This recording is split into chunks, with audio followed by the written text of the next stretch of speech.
நேயர்களே, இன்றைக்கு நம்ம முக்கியமாக பார்க்க போறது நரேந்திர மோடி 7 கோரிக்கை சொல்லியிருக்காரு. தங்கம் வாங்காதீங்க, வெளிநாட்டுக்கு சுற்றுப்பயணம் போகாதீங்க, ஒர்க் ஃப்ரம் ஹோம், அதிகமா எண்ணெயில சமையல்ல ஊத்தாதீங்க, உரத்தை வாங்காதீங்க, வெளிநாட்டு சாமானை இறக்குமதி பண்ணாதீங்க, இந்திய சாமானை வாங்கி சுதேசியா ஆகுங்க.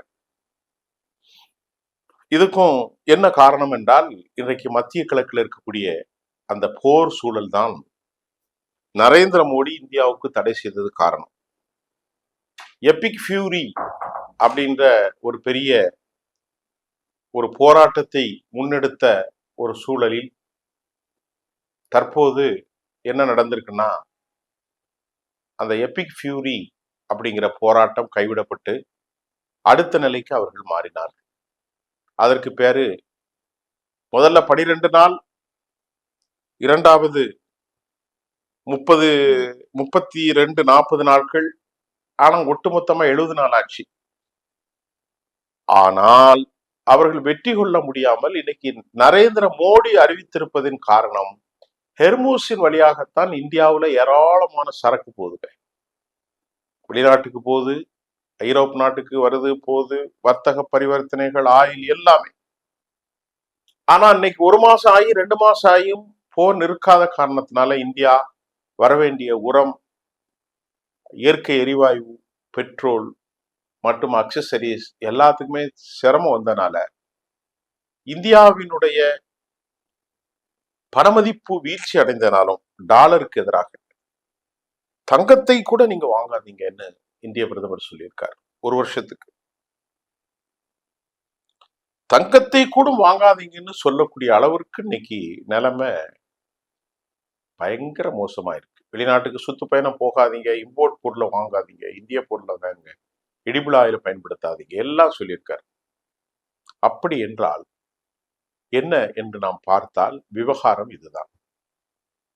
இப்போது இந்த போர் அதிகரிக்கிற நேரத்துல நாம நிறைய இம்போர்ட் பண்ணா இந்தியாவுடைய பணவீக்கம் அதிகமாகும், விலைவாசி கட்டுப்படுத்த முடியாத உயரத்திற்கு செல்லும். தங்கத்தை இம்போர்ட் செய்யும் போது நாம் அதிகரிக்கின்ற போது வாங்கும் திறன் அதிகரிக்கும்.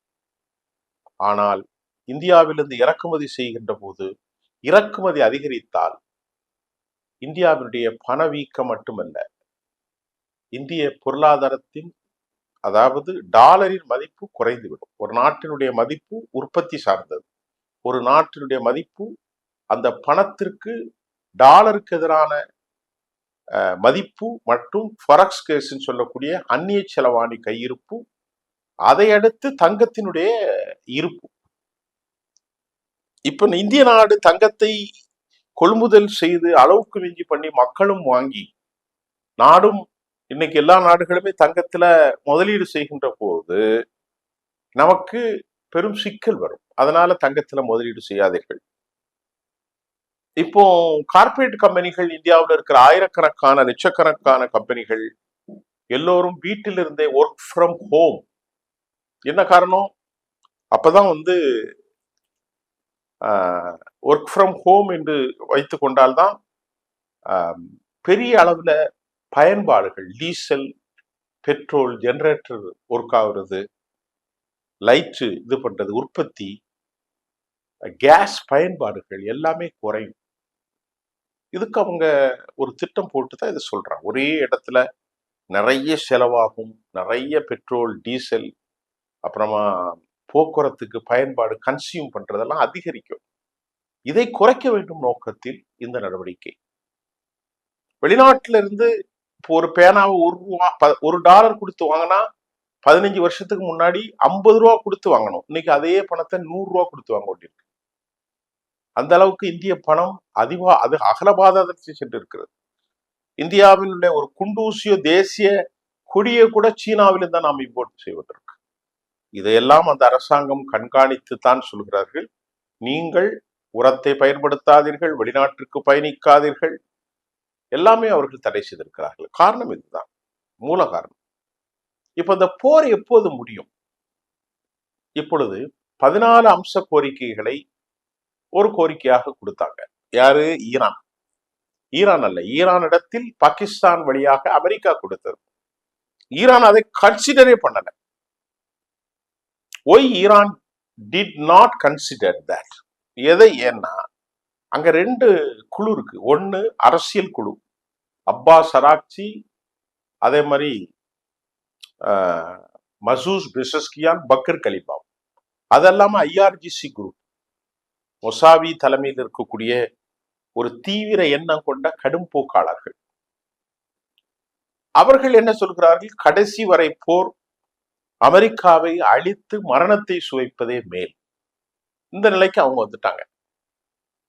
இப்ப அவங்க ஒரு கண்டிஷன் என்ன போடுறாங்கன்னா, இந்த ஜலசந்தி எங்களுக்குரியது, it is our sovereign territory, இறையாண்மை கொண்ட பகுதி, இதுல அமெரிக்கா பேசவே கூடாது. நான் கப்பலுக்கு 20 கோடி வாங்கணும், அது ஏன் உரிமை? என் நாட்டை அழிச்சிருக்க, எனக்கு கன்செஷன் பண்ணணும். இதை மட்டும் இல்ல, 7 கேபிள் நெட்வொர்க் ஜலசந்தி வழியே தான் போகுது கீழே. அதுதான் சவுதி இணைக்குது, கத்தரை இணைக்கு, யுனைடெட் அரபு எமிரேட்ஸ், குவைத்து, அப்புறமா ஜோர்டான், இஸ்ரேல், எல்லாத்துக்கும் போகக்கூடியது. அதை கட் பண்ணிட்டேன்னா உலகமே இருண்டு போயிடும். அமெரிக்காவுடைய அமேசான் கம்பெனிகள், ஐபிஎம் கம்பெனிகள், மைக்ரோசாப்ட், ஆரக்கிள், இன்னும் எவ்வளவு கம்பெனிகள் இருக்கு, எல்லாமே தடைபட்டு போயிடும். அதனால அதை கை வைத்தால் ஆபத்து என்பதை நினைத்து அது தன் ஆதிக்கத்திற்கு கீழ் கொண்டு வருவதற்கு ஈரான் முயற்சிக்கிறது. ஹெர்மூஸை தன் ஆதிக்கத்தில் கொண்டு வந்து தனது கடல்வழி பகுதியாக அவர்கள் உரிமம் கொண்டாடுவதே, கப்பல்களும் தன் கைவசம் வந்துவிடும், கேபிள்களும் தன் கைவசம் வந்துவிடும். இதுதான் அவர்களுடைய நீண்ட கால திட்டம். ஆனால் இந்த திட்டத்தை சொல்லிக் கொடுத்தது அமெரிக்கா தான். இப்படிப்பட்ட ஒரு பயங்கரமான சூழ்நிலை இப்போது இந்தியாவுக்கும் அமெரிக்காவுக்கும் ஆசிய நாடுகளுக்கும் ஈரோப்பா எல்லா நாடுகளுக்கும் ஹெர்மூஸ் எப்போது விடுதலை பெறும்? இப்ப அமெரிக்கா செயல் திட்டத்தில் ஹெர்மூஸை பொதுப்பாதை என்று சொல்கிறார்கள். ஆனால் இவர்கள் அது பொதுப்பாதை அல்ல, அது எங்கள் பாதை. உலகின் கடற்கரையிலிருந்து 24 கிலோமீட்டருக்கு உள்ள கடல் பிராந்தியம் அந்தந்த நாட்டுக்குரியது. அதனை தாண்டிதான் சர்வதேச கடல் எல்லை. ஆனால் 24 நாட்டிக்கல் மைலை தாண்டி இது 21வது நாட்டிக்கல் மைலில் எங்களுக்கு இருப்பதால் இது எங்களுக்குரியது என்று அவர் உரிமை கொண்டாடுகிறார்கள், சொந்தம் கொண்டாடுகிறார்கள். நல்லா கவனித்துக் கொள்ளுங்கள். ஆக அவர்கள் உரிமை கொண்டாடுகிறார்கள், அவர்கள் சொந்தம் கொண்டாடுகிற ஒரு நிலையில் என்ன இப்பொழுது வருகிறது என்று சொன்னால், நிலைமை இப்போது மாறி இருக்கிறது. நிலைமை இப்போது வேறு ஒரு தடயத்தை நோக்கி செல்கிறது. இரண்டாவது, இந்த விஷயத்துல எங்களுக்கு விட்டு கொடுக்கணும். அணு ஆயுதங்களை குறித்து பேசுவதை நாம் அப்போது பேசிக்கொள்ளலாம். யார் சொல்றா? இவங்க சொல்றாங்க, ஈரான். அணு ஆயுதம் 12 வருஷத்துக்கு என்ரேஜ் பண்ணக்கூடாதுன்னு சொன்னாலும் அதை அப்புறம் நம்ம பேசிக்கிடலாம். ஆனால் இப்போது நீங்கள் ஹெர்மூஸை காலி பண்ணுங்கள், பிளாக் ஹெட் போட்டு வச்சிருக்கீங்க அமெரிக்கா. அமெரிக்காவுக்கு நோ ரைட் இங்க இருக்கிற இடத்த காலி பண்ணப்பா அப்படின்னு அவங்க சொல்றாங்க. அடுத்து மூணாவது, 10 லட்சம் கோடியை முடக்கி கத்தார்ல வச்சிருக்க, அதை ரிலீஸ் பண்ணு. எங்க மேல போட்டிருக்க தேவையில்லாத தடைகளை ரிலீஸ் பண்ணு. யாரு? அமெரிக்கா. எங்க மேல போட்டிருக்க தடைகளை ரிலீஸ் பண்ணு, 10 லட்சம் கோடியை ரிலீஸ் பண்ணு, ஹெர்மூஸ்ல இருந்து இடத்த காலி பண்ணு, அணு ஆயுத பிரச்சனைகளை லேட்டா பேசு, இஸ்ரேலை அடிக்க கூடாதுன்னு சொல்லு, நாட்டை பிடிக்கக்கூடிய லெபனான்ல இருந்து வெளியேற சொல்லு. இப்படி ஏராளமான கண்டிஷன். ஆனால் இந்த கண்டிஷன் எல்லாம் சாத்தியம் தானா? சாத்தியம்தான். ஒன்று ரெண்ட பேசிக்கிடலாம். ஆனால் அமெரிக்கா ஃபுல் சரண்டர்னா, அமெரிக்காவுடைய ஹெகாமி மேலாதிக்கம், யுஎஸ்னுடைய ஹெகாமி மேலாதிக்கம் முழுமையாக அழிந்திருக்கிறது. சவுதி அரேபியாவும் சொல்லிட்டாங்க, என் நாட்டுல உட்கார்ந்து நீ படையெடுக்காத. குவைத்து சொல்லிட்டு, கத்தரும் சொல்லியாச்சு. அமெரிக்காவுடைய அது மட்டும் இல்ல, இன்றைக்கு வரக்கூடிய செய்தியில CIA என்ன சொல்கிறது? முஜித்தபா கமேனி நல்ல முறையில் இருக்கிறார் என்ற தகவலை அவர் கொடுத்திருக்கிறார்கள். முஜித்தபா கமேனி நல்ல முறையில் இருக்கிறார். அவர் மிகப்பெரிய திட்டங்களை மட்டும் கலந்து ஆலோசிக்கிறார். லோக்கல் இஷ்யூவெல்லாம் பக்கர் கலிபா பார்த்துக்கிறார்.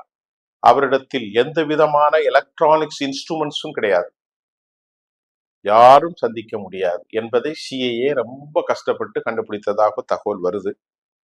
அவருக்கு பெரிய காயங்கள் இல்லை சிறிய காயங்கள் இருந்திருப்பதாகவும் சொல்லப்படுகின்றது. முகம் சிதைந்ததாகவோ அப்படியெல்லாம் இல்லை. இது கிளப்பிவிடப்பட்டது என ஈரான் அபிஷியல் அனௌன்ஸ்மெண்ட் ரிவீல் பண்ணியிருக்கிறாங்க.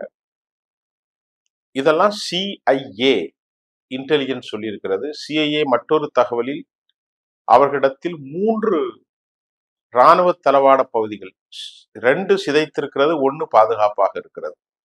சிதைந்த ஏவுகணை தளங்கள் புதிதாக வடிவமைக்கப்பட்டு விட்டதாகவும் CIA தனது செய்தியினுடைய அவர்களுக்கு கொடுத்திருக்கிறார்கள். அப்ப பக்கர் கலிபாப் முஜிதபா கமேனி ஸ்ட்ராங்காக இருக்கிறார், ஆலோசனை நடத்துகிறார். அமெரிக்காவுடைய இந்த போர் திட்டங்கள் குறித்து அவரிடத்திலே மசூத் பெசஸ்கியான் விளக்கினார். எல்லாவற்றையும் சொல்லப்பட்டது, எல்லாவற்றையும். இப்போது பினான்சியல் டைம்ஸ் சொல்லுகிறது, ஆயிரக்கணக்கான போர் விமானங்கள், ஆயிரக்கணக்கான போர் விரைவு போட்டுகள் அவர்கிட்ட இருக்கு. அமெரிக்காவுடைய கப்பல்களை விரட்டடிக்கக்கூடிய நூற்றுக்கணக்கான போட்டுகள், கொசுப்படைகள் விரைவு வந்திருக்கிறது. அதுல ஒன்றுல ஜாமர் இருக்கு, இன்னொன்றுல எலக்ட்ரானிக்ஸ் வார்ஃபர் இருக்கு, மற்றொன்றில் மோனிஷன்ஸ் குண்டுகள், ஆட்டோமேட்டிக்ஸ் துப்பாக்கிகள் எல்லாமே அவர்களிடத்தில் இருக்கிறது. எல்லாம் இருக்கிறது. எல்லாம் இருந்தாலும் அவர்கள் மலைகளுக்கு கீழ் வைத்திருக்கிறார். அதை எடுத்து வேகமாக செல்ல முடியாத பெரும் படைகளால் அமெரிக்கா பின்னடைவை சந்தித்திருக்கிறது என்று பினான்சியல் டைம்ஸ் செய்திருக்கிறது. CNN செய்தியில் அமெரிக்கா இன்னும் பல நாட்களுக்கு போர் செய்வதற்கு எதிர்த்து செய்ய தயாராக இருக்கிறார்கள் என்ற தகவலையும் அவர்கள் வெளியிட்டிருக்கிறார்கள். அமெரிக்காவினுடைய F-35 லைட்னிங் 2 விமானம் தாக்கப்பட்டிருக்கிறது. அமெரிக்காவினுடைய KC-46A, KC-135 கத்தர், சவுதி அரேபியா அந்த பகுதியில காணாமல் போயிருக்கிறது. அப்புறமா புஜைரா தாக்கப்பட்டிருக்கிறது. இப்பொழுது கடும் கோபத்துக்கு உள்ளான குவைத், துபை கடைசி வரைக்கும் ஈரானுடைய கடும் எதிரியாக அறிவிப்பு செய்யப்பட்டிருக்கிறது. இந்த மாதிரி நிறைய விஷயம் போயிட்டு இருக்கு. ஈரானுடைய கைகள் ஓங்கி இருக்கிறதுக்கு காரணம் ஈரானுடைய செய்மதி தொடர்புகளை, ஈரானுடைய சேட்டிலைட் பிக்சர்களை ரஷ்யா கொடுக்கிறது. ஈரான் இப்பொழுது தனது ட்ரேட கஸ்பியன் பகுதி வழியாகவும் வெளியே அனுப்புறதாகவும் செய்தி வருது. கஸ்பியன் வளைகுடால 5 நாடுதான், ஈரான், ரஷ்யா, கஜகஸ்தான், அசர்பைசான் மற்றும் துர்கமிஸ்தான். இந்த கடல் பிராந்தியம் இன்டர்நேஷனல் யாரும் உள்ள வர முடியாது. இது இவங்க தான் பார்டரை செஞ்சுக்கிட்டாங்க. இது வழியாகவும் சரக்குகள் கடத்தப்படுகிறது, ஆயுதங்கள் வருவதாகவும் ஈரானை ஒன்றும் செய்ய முடியாது என்று சொல்கிறது. அது மாதிரி சீனா ரொம்ப ஸ்ட்ராங்லி சப்போர்ட்டட். அவர்கள் என்னதான் தடை போட்டாலும் சீன கப்பல்கள், சீனாவுடைய கம்பெனிகளுக்கு ஒன்றும் செய்ய முடியாது. சீனா கடும் கோபத்தை வெளிப்படுத்தி இருக்கிறது. இப்போது இந்த 14 அம்ச கோரிக்கை அவர்கள் நிதானமாக இருக்கிறார்கள். ஆனால் அமெரிக்காவோ நிதானம் இல்லை. அமெரிக்கா இழப்புகளை சந்திக்கின்றது, சர்வதேச அழுத்தத்தை சந்திக்கிறது, உள்நாட்டில் அரசியல் குழப்பங்களை சந்தித்துக் கொண்டிருக்கிறார்கள். இன்றைக்கு நிலைமை இதுவாகத்தான் இருக்கிறது. மீண்டும் நாளை மத்திய கிழக்கு போர் சம்பந்தமாக பேசுகிறோம். இந்திய பிரதமர் அவர்கள் பேசுகின்ற போது இத்தனை தடைகள் 7 பாயிண்ட் சொன்னார். இந்த 7 பாயிண்டும் இந்தியாவுடைய வலுவற்ற நிலையையும், இந்தியா கோவிட் காலத்தை போன்று ஒரு சிக்கலில் சிக்கி தவிப்பதாகவும் நாம் அறிந்து கொள்ள முடிகின்றது. மீண்டும் அடுத்த செய்தியில் சந்திப்போம். நன்றி.